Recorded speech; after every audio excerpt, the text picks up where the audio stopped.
Sam Kean has probably written some of your favorite science books, like The Disappearing Spoon or The Ice Pick Surgeon. But even science writers have to go through rough times, like the week where Sam had a root canal on the schedule and, on top of that, tore a fingernail, which then got infected. But this rough week actually came at just the right time for Sam, because he had wanted to test a recipe he'd recently heard about to treat wounds like the ones he had. No, I was kind of excited to try it. I was just really curious about whether it would have an effect, whether it would actually help. I was a little apprehensive because it was really, really pungent. I mean, it was raw onion, raw garlic. It really had a very strong smell. And the white wine I use especially, it had turned sort of this neon color. I think it was the copper leaching off the pennies that I had used. And it looked sort of like a Statue of Liberty green. You know, onion and garlic and wine sounds like the start of a great dinner. Pennies, on the other hand, haven't seen that in a lot of recipes. But Sam was trying out this concoction for science and also to recreate some history. The recipe he was following to treat wounds was originally from a European text going back to the era of Viking conquest, around the year 1000. And scientists were testing it out in the lab to see what, if anything, this ancient concoction could accomplish against bacteria.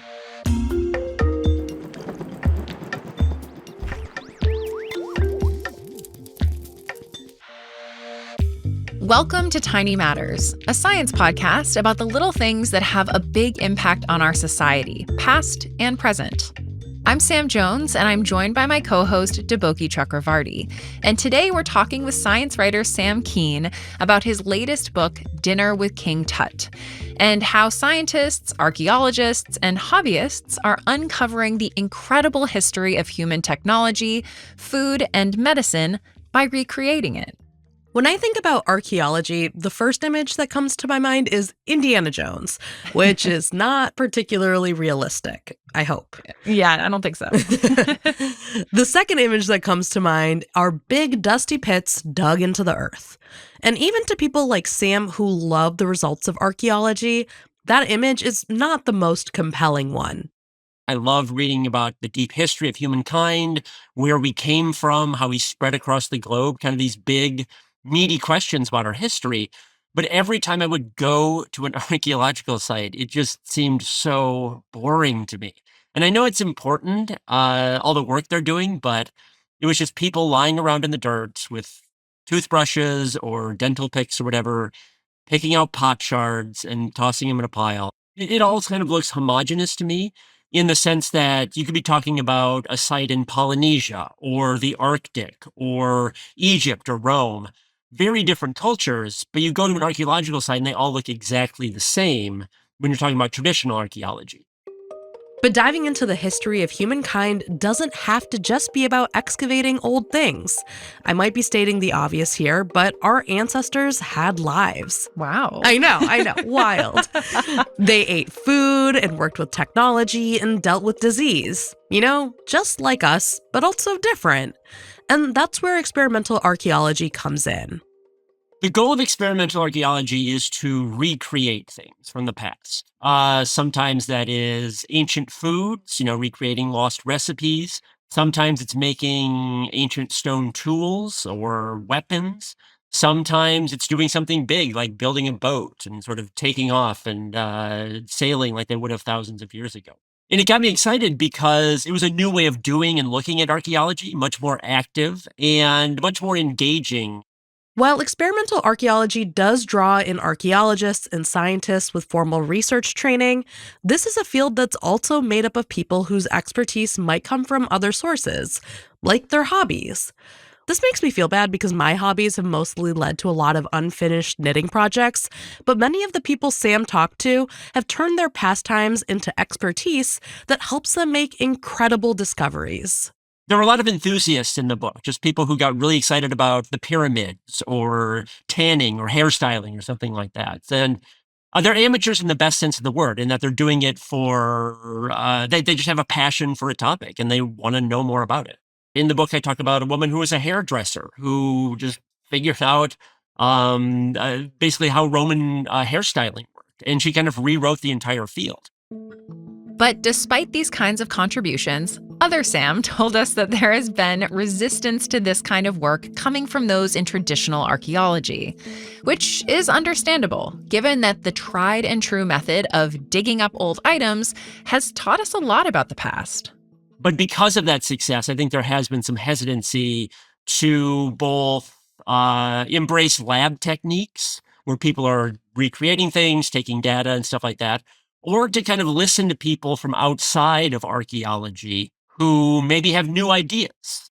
Sam reminded us that experimental archaeology still needs to be done well. Like any science, you have to make sure you're really working with the right materials and doing things in a controlled way to be able to learn from those experiments. And for his book, he decided to take on the challenge and excitement of experimental archaeology himself, talking to and visiting scientists and enthusiasts so he could also learn how to throw spears, make tools, and yes, cook up an ancient medicine. To get to the medicine, we're going to travel to Europe sometime around the year 900. We're several centuries past the fall of ancient Rome, with Vikings sailing the seas and plundering the land, particularly Christian monasteries and priories. The medicine at the time was a lot less scientific than what we would consider scientific nowadays. One of these monasteries produced a manuscript called Bald's Leech Book. Leech was a slang word for doctors at the time, and the book is full of recipes and procedures that those leeches would use. And some of them are just obvious nonsense. There was one where a virgin had to collect water from an eastward flowing spring, and that would cure ailments of the heart. So obviously that's not going to be effective according to, modern standards. This doesn't feel like a text that should be inspiring DIY cures for an infected finger, but just because there are some questionable recipes doesn't mean that everything in Bald's Leech Book was garbage. Sam talked to two professors at the University of Nottingham who had been studying the book. One of them was Christina Lee, a professor of Viking studies. So she was kind of already interested in this world. And then there was a microbiologist named Freya Harrison. And she got into the field because she does medieval reenactments. So, she learned how to sword fight when she was a teenager. And she wanted to join an Old English reading group that was in Nottingham. So she showed up for the meeting and she found out that actually it had disbanded and they were now an Old Norse reading group. So she said, well, okay, I'll try Old Norse then. And met with the people, started talking with them, and then kind of hit it off with Christina Lee. Combining their expertise in Viking culture and microbiology, Christina and Freya studied Bald's Leech Book and found that, sure, there were those virgin bathwater recipes that should probably be disregarded, but there was also a recipe that might have some merit to it. The recipe called for mixing onion, garlic, ox gall, so bile from the liver of an ox, and wine in a copper bowl. You let it seep for 9 days, and then you use that on styes, so infections of the eyelash follicles. And they looked at that and they thought, well, wine has alcohol in it. It's kind of antiseptic. Onion and garlic, those can be antiseptic too. So there's a shot that this one might work. But although they knew what went into the salve, the pair ran into a problem. If any of you have tried to get a family recipe from one of your parents, the challenges of deciphering the Leech Book will probably sound familiar. One frustrating thing about recipes back then is that they're a little vague. They'll say things like, take equal parts of X and Y, but they don't tell you what the equal part is. They don't say a cup or a certain amount. Or there were other recipes that would say things like, use just enough honey in the recipe, and they don't say how much that is. I feel like grandparents even harder. Absolutely. What are units? But after some debates and trials, they were able to produce something that Freya could test in the lab against bacteria. And she chose something that she knew would be challenging. She chose staph and she chose gonorrhea. And specifically, she chose drug-resistant versions of those bacteria. So things that modern drugs and treatments really struggle to kill. And she found out that this solve that they were using did a very, very good job at it. Even though modern drugs could not kill them. These are nasty bugs, so that's really impressive. But as a microbiologist, she also knew that there's a lot of drugs that look good in test tubes. They kill bacteria pretty easily in test tubes, but they fail inside a living being because bacteria have another trick. They can form something called a biofilm. So they sort of lock ranks, link arms, so to speak, and they start secreting this film, this kind of goo film, that can block drugs from penetrating and getting at the bacteria and killing them. A lot of really persistent infections are a result of biofilms. So again, she wanted to make sure she was testing it under the most challenging conditions.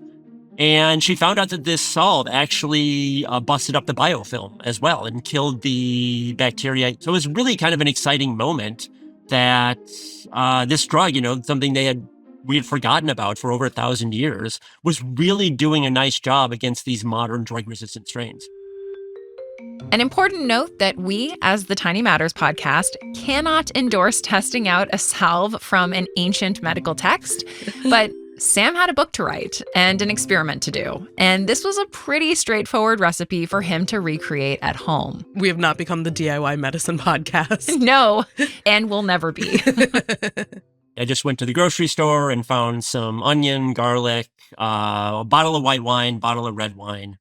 You're supposed to mix it in a copper bowl. I didn't have one of those, but I just used some pennies, went to the bank and got some shiny pennies, put those in there. The ox gall was the toughest ingredient to find, but I found out that actually it's a standard ingredient in microbiology labs. And if you're wondering what ox gall tastes like, well, Sam can tell you. Have you ever gotten ink in your mouth from a pen? It tasted like a cheap Bic pen ink to me. And then it quickly moved into a very strong bitter sensation. And the bitterness sort of overwhelmed any actual taste in my mouth. It was just more like a sensation of bitterness. To be honest, that's probably when I would have tapped out of this experiment. Yeah, I agree. Yeah, but Sam had a lot more commitment and curiosity. And again, he had a book to write. When you're on deadline. When you are on deadline, you are on deadline. So he added the ox gall to his mixture and let it sit for 8 or 9 days. And when it turned out that he had both a finger infection and root canal to deal with, he figured he would give the salve a try. And his finger infection did clear up, and his root canal did heal, though, of course, we can't say for sure if the salve helped with the process. When we asked Sam if he's used the recipe since then, he said no. The problem with it is that you have to let it seep for 9 days. So, if I had another infection or something, it's not something you can do quickly. It's something a doctor probably would have made and kind of had on hand. There's still a lot to learn about how the salve works, and the team is moving towards testing this medicine in clinical trials. But there are a few guesses for what might make these ingredients that are so commonplace also so effective. It might be that when you mix them all together, maybe it's forming another molecule or something, and that's going in there and killing it. It could also be that, the alcohol in the wine knocks it down a little bit, and then something in the garlic knocks it down a little bit, and there's copper in there. So it could be sort of like a 1, 2, 3 combination kind of thing. This all feels pretty reminiscent of a lot of what we talked about in our spices episode a few weeks back. These common ingredients right under our noses that could have a huge impact. And now scientists are trying to tease apart how and why. Absolutely. And this isn't the only historical medicine that Sam explores in his book. He talked to us a little bit about trepanations, a surgery where you remove bits of the skull. Which was a new word for me. Yeah. Learn something. And just absolutely frightening to imagine. Yes. And given how terrifying and high stakes any kind of surgery that involves the head would be, it sounds like trepanations have to be a recent invention. But actually, the surgery goes back, like way back. It's thousands and thousands of years old and was probably one of the first surgeries that human beings ever performed. But I was surprised to learn that people survive that operation at a lot higher rates than you might think. And we know that because when you look at the hole that was left in the skull, there's often new bone growing in around the hole that was left there. So we know that people survived it, in some cases survived multiple trepanations. And people were actually surviving those at much higher rates in places like Papua New Guinea than they were like London in the 1800s. And, we kind of think about that as London as like the start of historical, scientific medicine, but people out and, operating with shark teeth and washing the wound out with coconut milk were actually have had much higher success rates than people at, these supposedly advanced, sophisticated hospitals. Sam told us that this discrepancy in survival rates was likely due to the risk of infection before we better understood germ theory. Doctors in hospitals at the time were probably not washing their hands consistently as they went from patient to patient, which helped spread infection.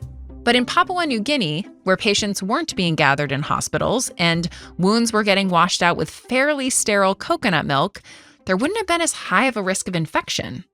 So I do think it helps you to get a little bit of humility and to understand that the past does have things to teach us. And we can find, tips and treatments and things like that by looking at the historical record. It's easy to appreciate the importance of surgeries and medicines in human history. They're such a clear part of how we've been able to survive the many dangers that are a part of our world.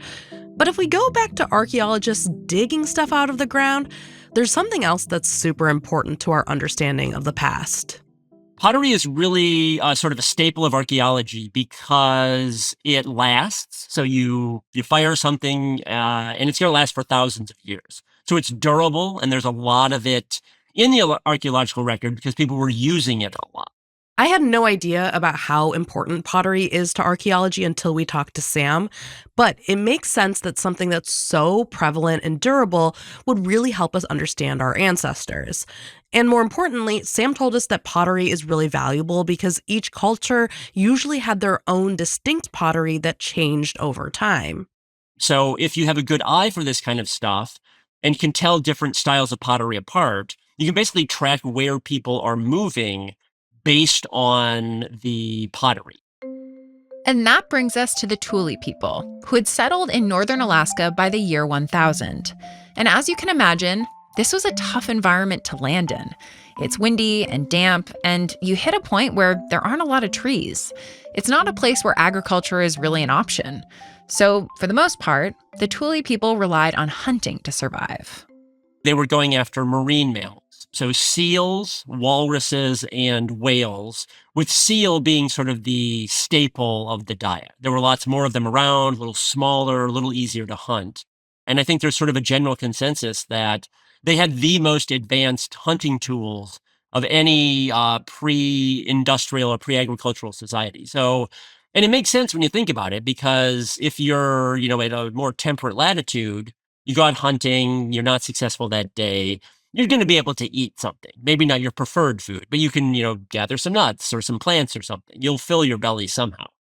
But in Alaska, especially upper Alaska, if you don't take any game that day, you're not going to eat. So you need very good, reliable, advanced equipment.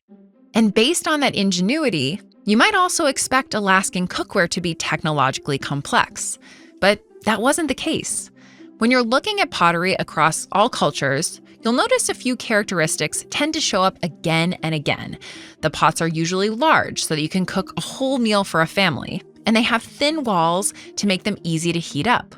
They also usually have round bottoms to avoid any stress joints that might break when you're heating and cooling something down a lot.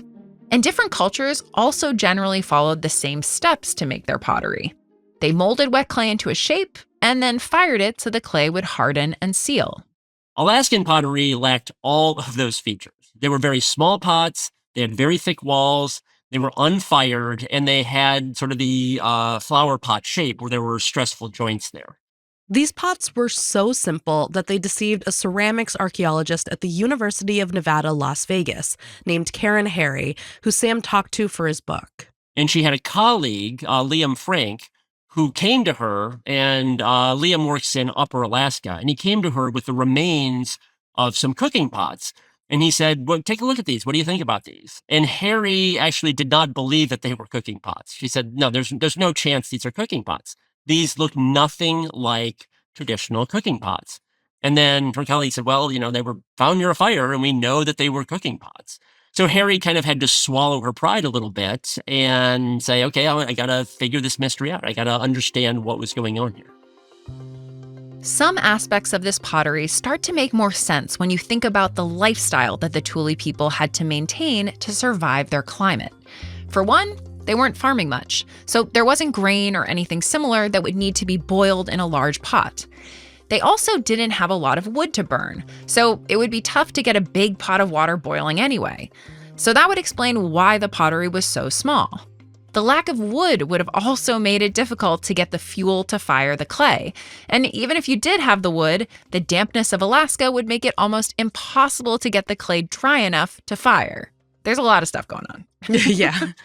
And if they were to try to fire it in a traditional way, it would probably crack because of all the moisture in there. You'd get little pockets of steam that would expand and they would end up cracking the walls of the pots. And remember that these pots were clunky and full of stress joints. Sam told us that that could be explained by the fact that these pots would usually be made in the summer, when there's just a lot going on. It's where they do most of their fishing, and they have to prepare all the fish for the other, 10 months of the year. It's one of the few times they can gather plants, so greens, berries, things like that. They have to render seal oil, which is a very important part of their culture, so they have to get all that ready. And they just don't have time to sit there and craft a beautiful, round bottom pot. They have tons of things to do. So they just kind of, slap them together and they're good enough as is. But despite all these explanations, there was still a big mystery that bothered Karen Harry. She'd read a brief mention in an anthropology journal that these pots were made using seal oil and seal blood, but she couldn't figure out why. So she decided to try making them herself, except that she didn't know how to. She first tried mixing the oil or the blood in with the clay, but that didn't work well. When she tried the oil in there, it just turned the clay into this goopy mess that she couldn't even form into the tiny pots that they were using, much less to try to make something bigger. So the oil was just a complete mess. The blood worked better at first. It made the clay a little bit more pliable, and she could sculpt it a little bit, but blood clots when it's exposed to air. So as soon as she had a little bit of it done, it started to get really hard, and it started to get kind of crumbly. Karen started to wonder, what if the oil and blood acted more like a glaze? So she painted the surface of the pottery to see what would happen. And it turns out that, that is how they did it. And it turns out that it works pretty well.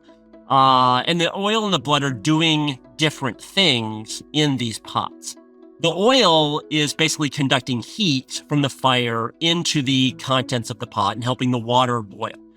The seal blood essentially sealed off the outside of the pot so that the water inside it wouldn't seep into the walls and destroy them. As gross as it is to imagine glazing pottery with blood, Thule pottery is such a cool example of how ancient people figured out chemistry that helped them survive extreme conditions.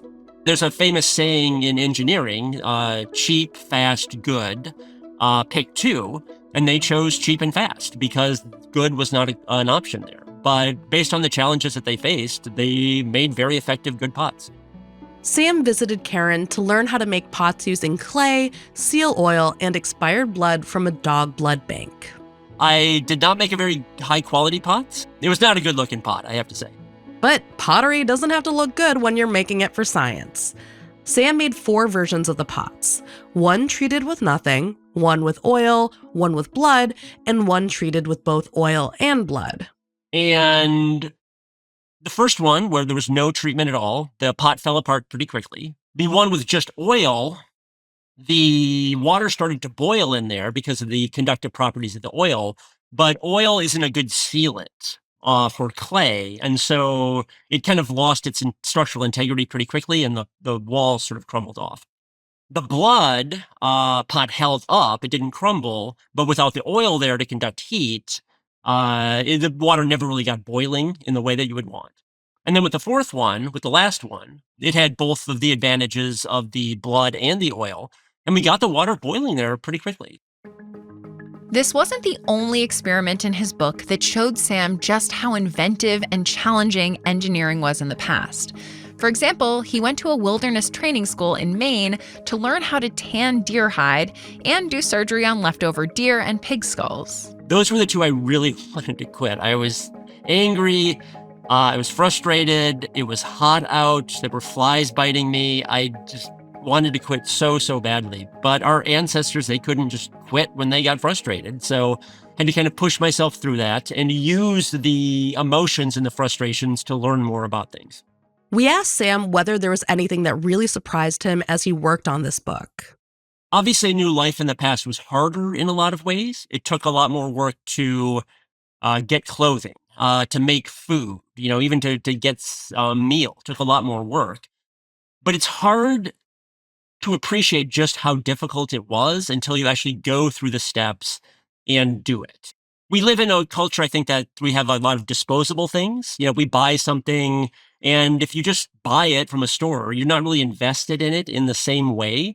When you make something, you care about it a lot more. You've put some of yourself into that thing. So I got kind of attached to the tools and the things that I made. I really cared about them in some way just because I had put some of myself in it. So that connection I felt with inanimate objects was not something I expected before, but it was a nice little surprise.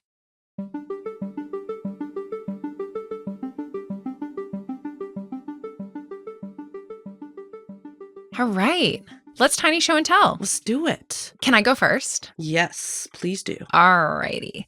So I am going to talk about the 2025 Nobel Prize in Chemistry. Excellent. The Nobel Prize was announced in early October. So I know, you're hearing this further in the future, but it's really cool. We got to talk about it. Yeah. So, of course, Tiny Matters, we are created by the American Chemical Society. So I work for the American Chemical Society, which is a science nonprofit in DC. And so you can imagine that for the American Chemical Society, for ACS, this is a big deal. Yeah. But also it's the Nobel Prize. So it's a big deal, period. I just imagine everyone crouched at their desks, waiting for the announcement to come out. That's kind of, I was on maternity leave this year during the announcement, but I have in the past gotten up at 4 o'clock in the morning and been in the office waiting for the announcement, ready to go. Yeah. Wowee. So, yeah. Okay, so this year, the Chem Nobel was awarded to 3 chemists, Susumu Kitagawa, Richard Robson, and Omar Yagi, for their development of a molecular architecture called Metal Organic Frameworks, or MOFs. MOFs? MOFs, Wow. yeah. Yeah, so it's big M, big O, big F, little s. Mm-hmm. So these are metal ions that are linked together by organic, so carbon-based molecules, in repeating units to form crystals. And this is an unbelievably porous structure. I cannot emphasize enough how porous. Mm-hmm. I'm talking something the size of an eraser head having the surface area of a soccer field. Huge. Wow. Yes. Okay. It's wild. Why do we care about porous things? Why would we want something that porous? Well, these MOFs can be designed to capture and store different substances.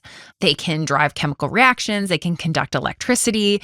They're so tiny. So a little bit of backstory. All of this got started back in 1989, the year of my birth. A glorious year. Yes, very important year. When Richard Robson, one of the awardees, created the first MOF using positively charged copper ions bonded to other molecules. But this MOF, although revolutionary in itself, wasn't very stable. So that's where Susumu Kitagawa and Omar Yagi took it to the next level in the 90s and early 2000s, with Kitagawa showing that gases can actually flow in and out of these MOFs, and Yagi creating one that was actually stable. And now, according to the Nobel Foundation, tens of thousands of different MOFs have been built by chemists all over the world. They've been used to extract metals from wastewater, to capture carbon dioxide from the air, even to trap water from desert air. There's a ton of stuff. They've been used to remove PFAS from water, I believe. Wow. We don't love PFAS. Yeah. We really don't like it at all. It's terrible, but we talk about it a lot on Tiny Matters. So that's another, it's really the possibilities feel almost endless. Yeah. And so that's why this is such a big deal, big enough to win the Chem Nobel in 2025. And so I'm going to link in the show notes to the Nobel as well as the ACS press releases, and also a really awesome YouTube short from our colleagues at the American Chemical Society.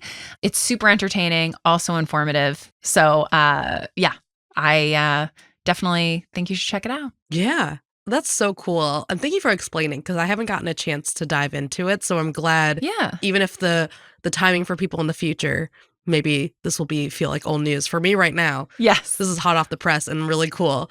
And it's really neat, like how this is like so related to all of these topics that we've talked about. Mhm. But like I've never heard of moths before today. And I feel like sometimes when these Nobel Prizes come out, it's so cool to realize like just how much science there is that like is so important and is so cool that you don't know anything about. Like on the one hand, it's like, oh, I gotta learn more. But on the other hand, it's like it's cool that there's just so much more to learn. And so I'm always really excited when these like announcements get made, because it's such a cool opportunity to learn about something really weird and new. We're never going to run out of topics on Tiny Matters. Never. That Yep. is assured. Yep. And somehow PFAS will always be there. Oh my gosh. It will never go away in more ways than one. Yep. Well, you mentioned 1989. Mm. So this is my very awkward segue. Is this about Taylor Swift's album? Of course, this is about Taylor Swift. I knew it. I knew it. Sam, our audience probably doesn't know this, but you and I are both Swifties. We are Swifties. Yes. We do not text about science. We text about reality TV and Taylor Swift. Yeah. We only do science on the podcast. That's not true. These are our, no.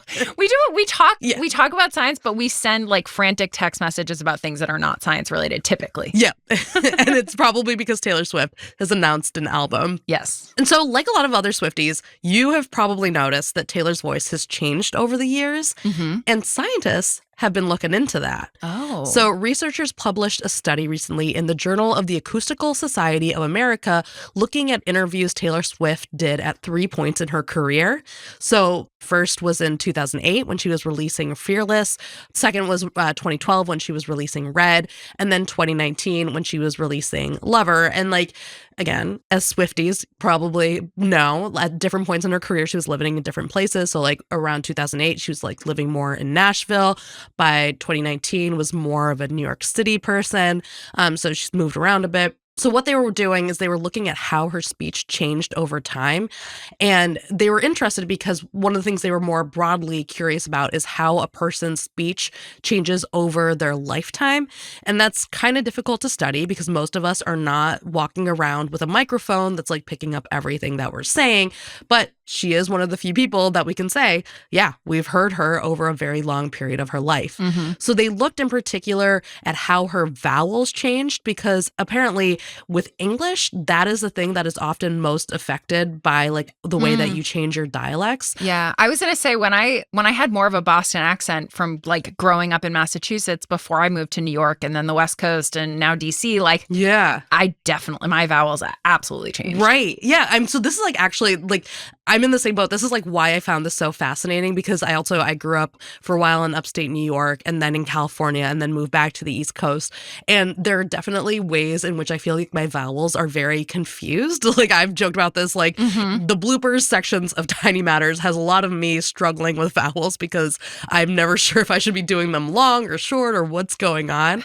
And so for people who aren't like as familiar with this, some of the examples that they had seen with Taylor Swift herself is words like ride. The I in ride became shorter over time. Like I think earlier on in her career, when she was like more Nashville-y.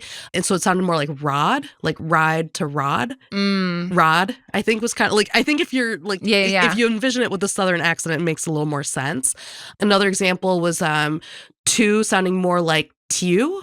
And that's another thing that's also more of a Southern thing. But then when she started going more to pop music, her vowels started lengthening. And that was more like an East Coast, Pennsylvania, New York sort of thing. Like she grew up in Pennsylvania, but then was spending more time in New York. Yeah. So that's where things like words like cot, C-O-T, and cot, C-A-U-G-H-T start to sound more different from each other. Like you're starting to lengthen the word out more because of the vowels.